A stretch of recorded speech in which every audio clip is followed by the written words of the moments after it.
Hello, everybody. Welcome to the Write or Die Show. I'm your host, Randi-lee. On the show, we interview other writers and we talk about mental health from their personal journeys. If you have not already hit that like and subscribe button, go ahead, do that now so that you never miss an episode. Hello, everyone. Welcome to one of our recorded episodes, not live today. What? That's all right. I still did not edit it, so when I mess up, you're still going to see it. Yay! So today with us, we have Patrick Sangimino. Did I do it? Did I get it? You did really well. Congrats. Yes. I know. will be pleased with you. Yay! So tell us a little bit about who you are. Well, I'm a California native.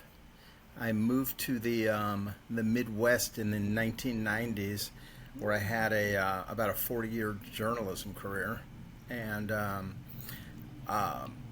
retired last year. Returned back to California, which is an interesting thing. You can go home, no matter what Thomas Wolfe said, and I wrote a book. Basically, I wrote a book about the downturn in the newspaper industry through the eyes of a sports columnist who's driving to work on a typical Friday afternoon in November, expecting to be the latest casualty in a mass layoff. So it's it's a story about the newspaper industry, but it's more a story about relationships and the importance of them, and the way we often take them for granted. It's a cautionary tale about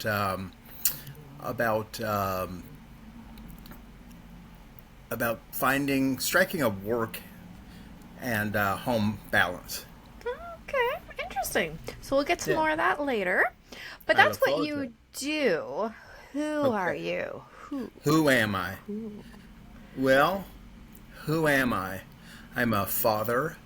I'm a father to a wonderful young lady who is an attorney in California. She gets her mother's brains. Gratefully. I am I'm a son. I'm a brother. I'm a uncle, and I'm a baseball coach, and a lot of little things. So. Excellent. So a lot of random encompassing parts of you. Very, very, a whole bunch of superfluous titles. Ooh, that's a $10 word right there. Well, It's from those journalism days, eh? well, I still try to sneak in a $3 word every now and then. I like it. I do. I like that a lot. Okay, so I know that my brain is not working. See? This is why I don't edit, because now you have fun laughing at me. So I know that on your little questionnaire that I get everybody fill out, you had mentioned, as most people feel, that feeling of, well, you didn't use this word, but I'm using this word, inadequacy. Potential. Wow, did I use that word? No, I said you didn't. I did. I'm using that word. Okay. I want to use a $3 word. Inadequacy is a great word. Okay. More that fear of failure is what you said. Fear of failure is an interesting topic. I think so many people deal with it, and it's we all have hot buttons, and some people are driven by money. Some people are driven by the need of praise. Some people are just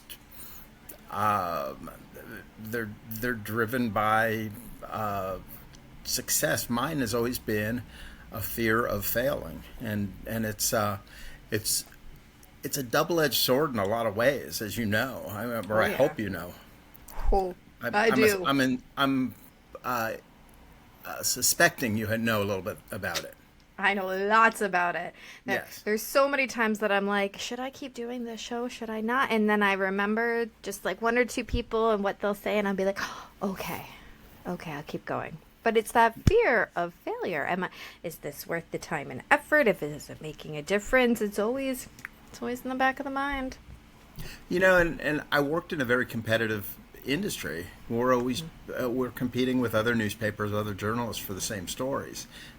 We want the scoop, and the sad thing about it is, even when you get the scoop, you've worked on it all night, and you put the paper to bed that night, and you see it. You might see it come off the press if you're really excited and you're there really late. Um, but hopefully you're not there very many times that late because, like I said, a home and work life, you need that The balance. balance. So you wake up the next morning and you look at the paper and you see it and you go, very cool. You read it and you go, okay, I did okay. And you drive to work that day and everyone says, hey, nice job, attaboy, good job. But you get about 5 minutes to celebrate and then it's like, okay, what are you doing today now? Yeah. So you're always chasing another rabbit. That I'm picturing the white rabbit. I'm late. And Alice is gonna run after the little white rabbit. Exactly. That is what I'm Very picturing. important date. Yeah. That's right. No time to say Yeah. hello, goodbye. I'm late. Exactly. That was my grade 6 play. It's stuck in my brain forever. Okay. I was the Queen of Hearts. I was going to ask you what it was, but I didn't take you to be the Mad Hatter or anything like that. No, I was the Queen of Hearts, and Okay. I'd say I did quite well with it. Congrats. But I think that a lot of people struggle, like you said, with this fear of failure, and it's not any one type of person. I mean, mental health doesn't care, but I think a lot of people, I'm saying the word think a lot, but I don't, 1 hour. I feel, there we go, change it up. I feel like a lot of people think that when it comes to mental health or mental illness, if you're not diagnosable, then it doesn't really count. No, not even close. Because we all have times when we're up, when we're down, when we're friggin' sideways, we don't know what's going on in life. And those are the times when you're struggling with a mental health crisis. Might not be Yeah. a full-blown illness, might not be diagnosable, but you are struggling. And I think fear of failure is very universal. I think so too. One of the things that you come to realize is taking the time to breathe, to celebrate your victories, and even if you don't have time for it because there's another story coming the next day, you owe it to yourself and your mental health to do this, and that's what I've come to grips with, and it's not a self-aggrandizing sort of thing, but it's an opportunity to just breathe, breathe and acknowledge what you did. Right? I Yeah. love that. Because even at my day job, if I'm talking to somebody on the phone, you might get a few people that are just kind of nasty. But then you get that one person that is so nice. And I've had people go, oh my goodness, you were such an angel. Thank you so much. And I'm like, I get off the phone. I'm like, I feel pretty good. I'm not going to answer the phone for a hot second. I'm just going to enjoy this for a moment, which is exactly what you said. And it can be something as simple as it's a phone conversation in your day-to-day life when most of them aren't going the way that you want them to. It doesn't have to be these big, grand things. If we're always waiting for something ginormous to happen in life, you're going to miss the little, small, exciting stuff. Absolutely. Yeah. It's interesting because I know young Patrick would have had no concept of this whole thing, and it took a while of feeling that success had passed you by. Where was the parade? There's not going to be a parade, but where was the hey, attaboy, good job? Mm-hmm. Well, if you're not going to celebrate it yourself, why are you expecting everyone else to as well? Right? And you don't always need other people. And that's its whole other issue, is always wanting outside validation. Yes. But it does go hand in hand with fear of failure, because you're always worried about what other people think, because really failure comes usually from what other people think.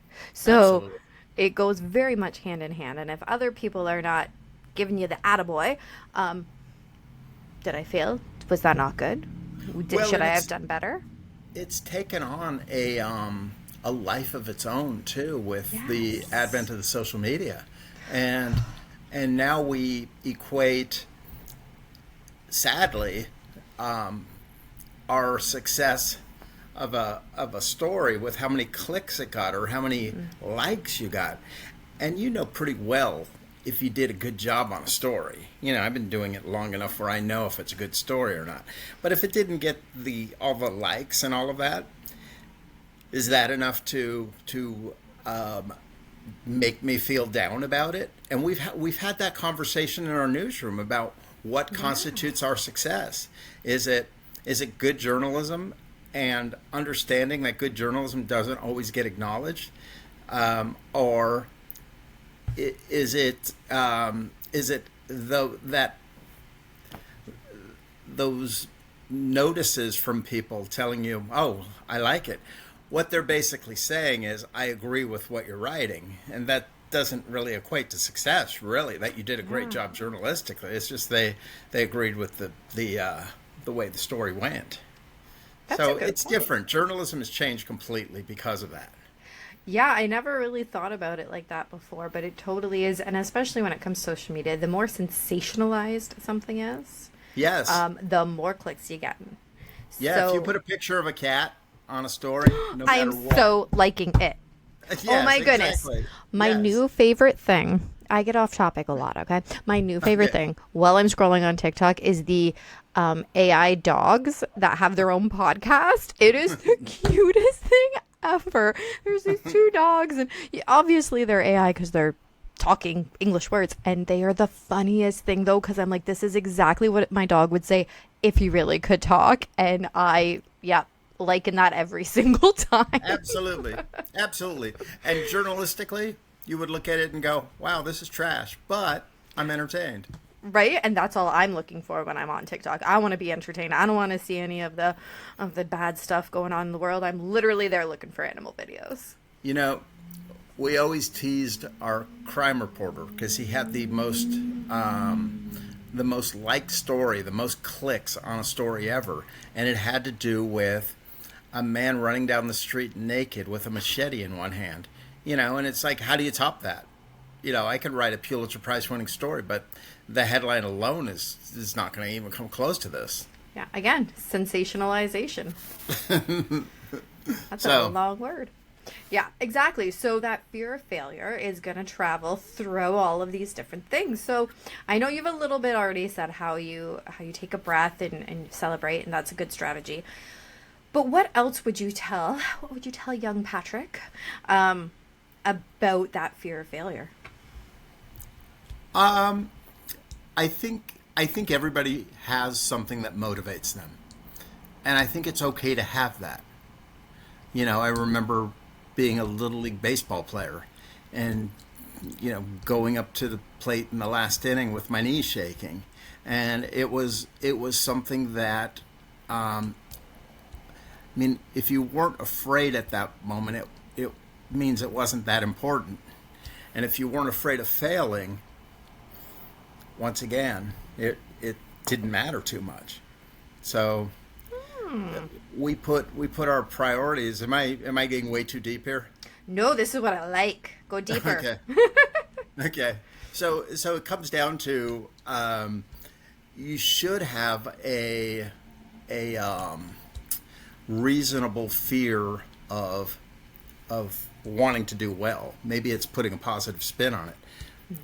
A reasonable, what's the opposite of a fear of failure is a expectation of success. Oh, there you go. Maybe I just made that up on the fly. I like it. It works. It's totally exactly what it should be.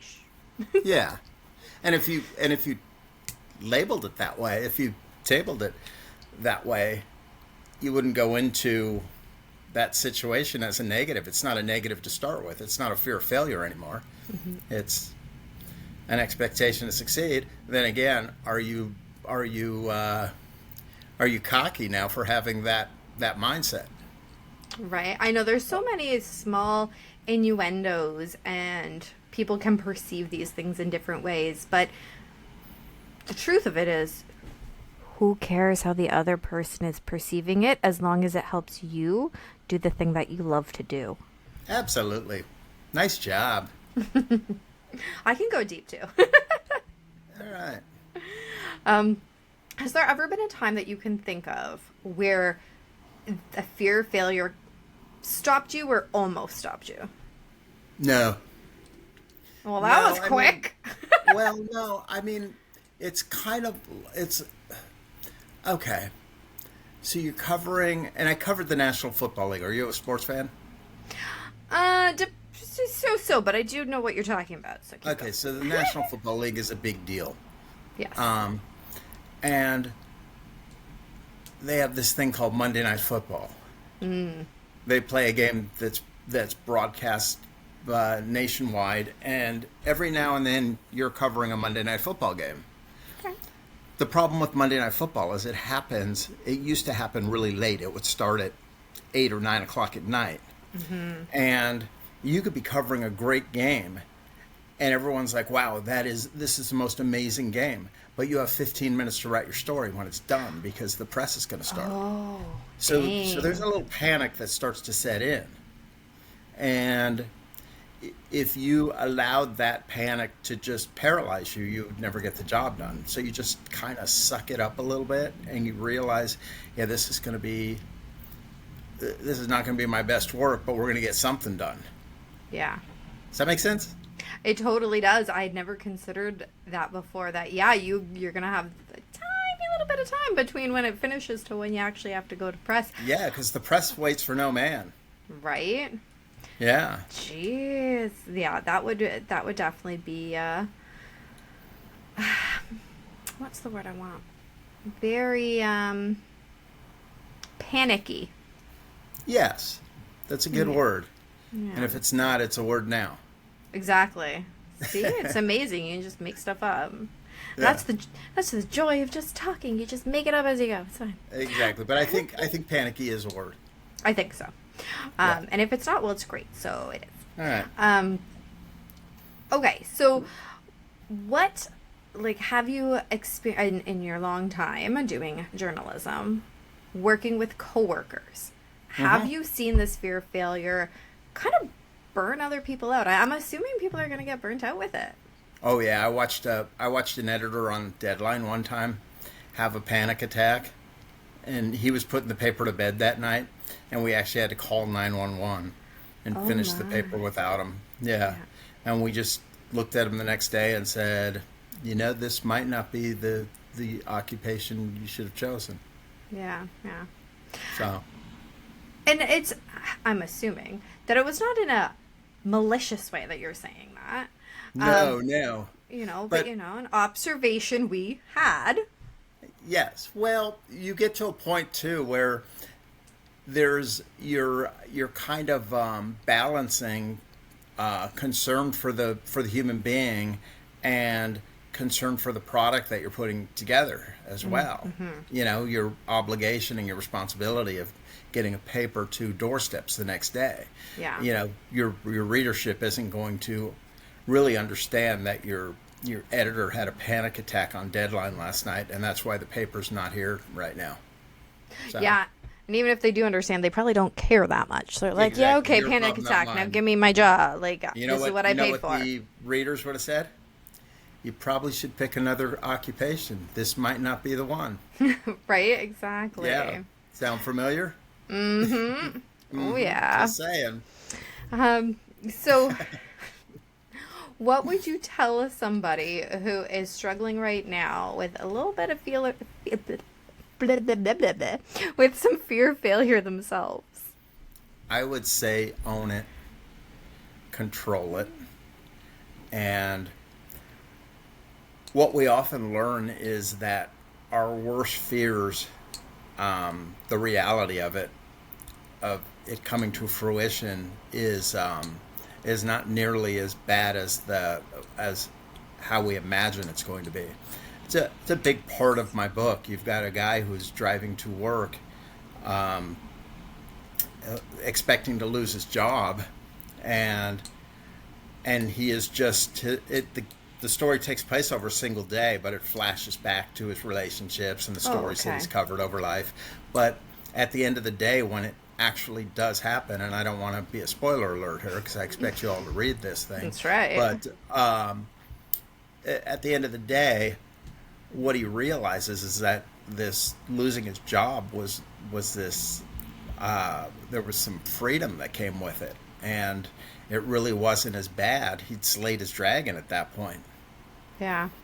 I like that. Slayed the dragon. Yeah. I feel like, so as you were talking about this, our fear of failure can be our best outcome of success. It sounded a lot better in my head, and I'm picturing this person literally walking through fire, because I'm very visual, walking through fire. As you were talking, that's what I was picturing and thinking about. Interesting. See, but this is just a sports columnist. There's nothing heroic about him. He doesn't have a sword or anything like that. But I think that's what makes it so heroic, actually, is that it's your average everyday person, and everybody can relate to that. When you have these stories, and I love fantasy stories, don't get me wrong. But when you have these stories where they are super heroic, or they have magic powers, I wish I had them, or they have the swords or whatever, it's cool. They're enjoyable. And on some level, you can often relate to them. But when it comes down to your everyday life and really relating, sounds like your guy is the one. The thing I like about him is he's kind of a flawed human being. Aren't we all? There's nothing heroic about him. He's a good guy, but he's grumpy. He is he's at the end of his career, and he's realizing all of the mistakes he made, and it's rather sad, because now he put all of his chips on the table for the industry that he believed in from the start. He was so passionate about his writing and all of this. And along the way, all of the relationships in his life became these back burner things. A marriage that didn't last nearly as long as it should have. Father to a daughter.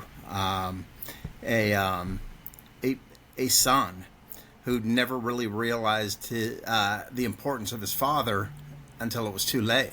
And so here he is at the end of the day. He loses his job, so he loses the one thing he bet on, and he's all alone.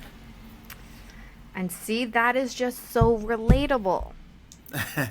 It is so relatable, and so much about what I try to talk about on this show, depending on the episode, because there's so many things, but about living your life right now. In fact, I was talking to a coworker. We like to go for our lunch walks, and we just chit chat. But we were talking about how, I can't remember exactly how the conversation came up, but somebody was talking about, you need to wait until you're established, or you need to wait until this or that before you take a vacation. And I'm like, yes, to a point.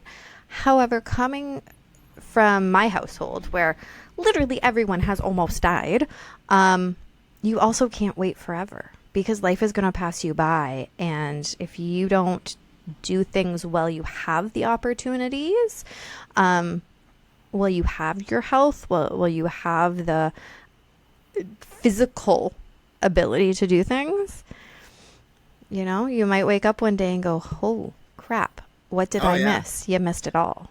Absolutely. The past is the past. The future isn't guaranteed, and the present is a gift.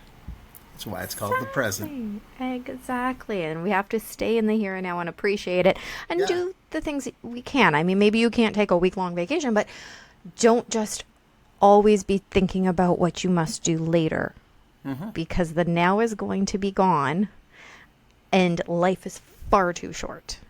Absolutely. That is the key to life success, is being able to live in the now. Yeah.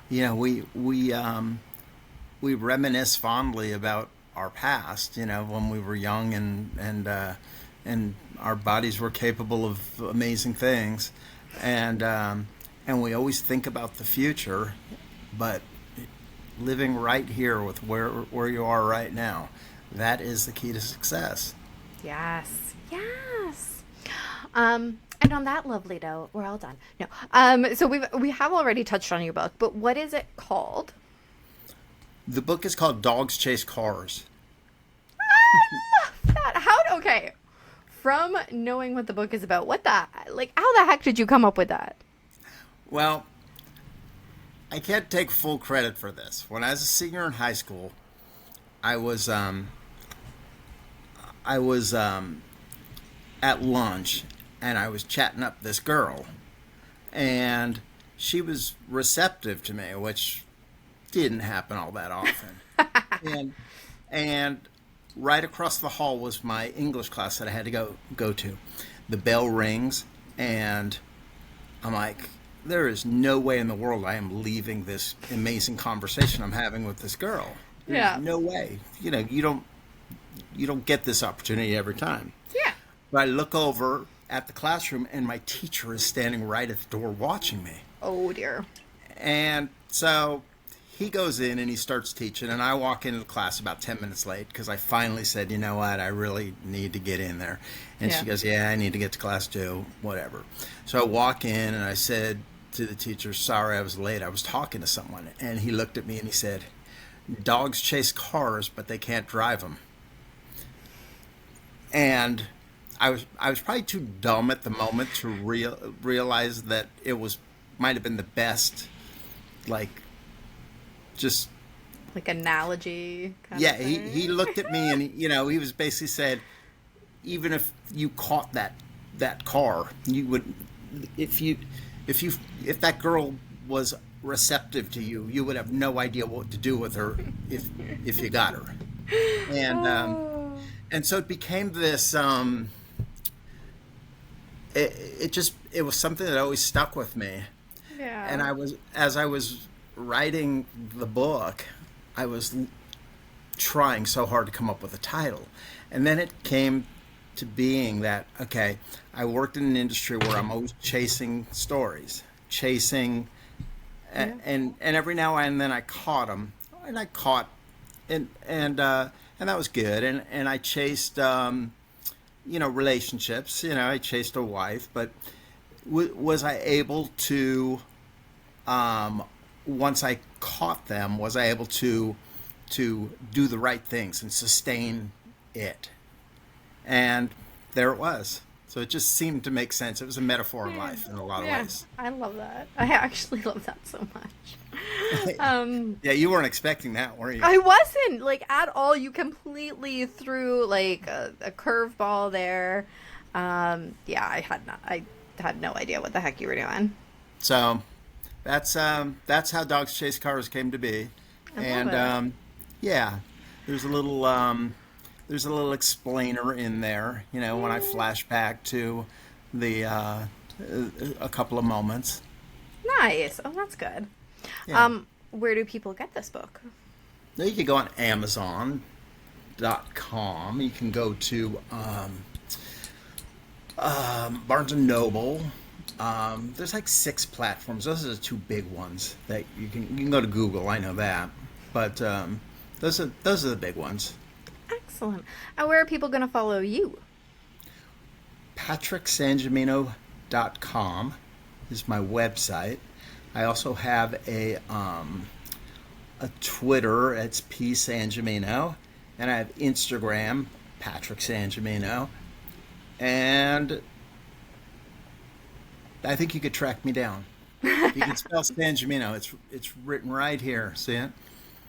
Right, and of course the links are going to be in the description down below. So yes, but I think it's a very relatable book, because I think it if you're interested in sports, you're going to love it. Okay, if you're somebody who if someone who has gone through the economic downturn of the last few years and has had some job uncertainties, you'll relate to it. More than anything, it's a book about relationships and the importance of them, and the people in your lives, and telling them how important it is to Tell them you love them at the end of each day. I love that message right there. Yeah. So are you gonna read this book now? I'll think about it. I think that it should go on the to be read list. Yes. All right. I agree. Appreciate that. No, I think you would like it. I think there's some things that you would, the parts about I said there's some great sports stories in there, and you really don't have to be a sports fan, but there's a lot of sports names in there that you would recognize, and you go, oh, I've heard of him. Oh, wow, he knew him, and oh, this is really interesting. So, excellent. and it's fiction. The character, the lead character, is a fictitious character. Okay. But the stories are real. Oh, okay. And it kind of juxtaposes society as well. You look pretty young. I don't know if you were around for the O.J. Simpson trial and all of that stuff. I was very little, but yeah. So that was a big part of this whole thing. There's about 3 or 4 chapters in a row about where this character was and what was going on in his life at this point. Oh, okay. So, yeah, there's some interesting points in how society kind of just rallied around the television each night to watch this case, which just captivated America. Right. Yeah. Which is ridiculous. But it did. Yeah, it did. Well, thank you so much for coming on. So everybody go and get the book Dogs Chase Cars. I love it. I love that title. And go and follow Patrick on all the things, all the different things. Remember, I hope I didn't bore you too much today. Well, I'm not asleep, so that's a plus. Okay. Check out the description for all of his links down below. And remember, the only way to end the stigma of mental health is to speak openly and honestly. Bye.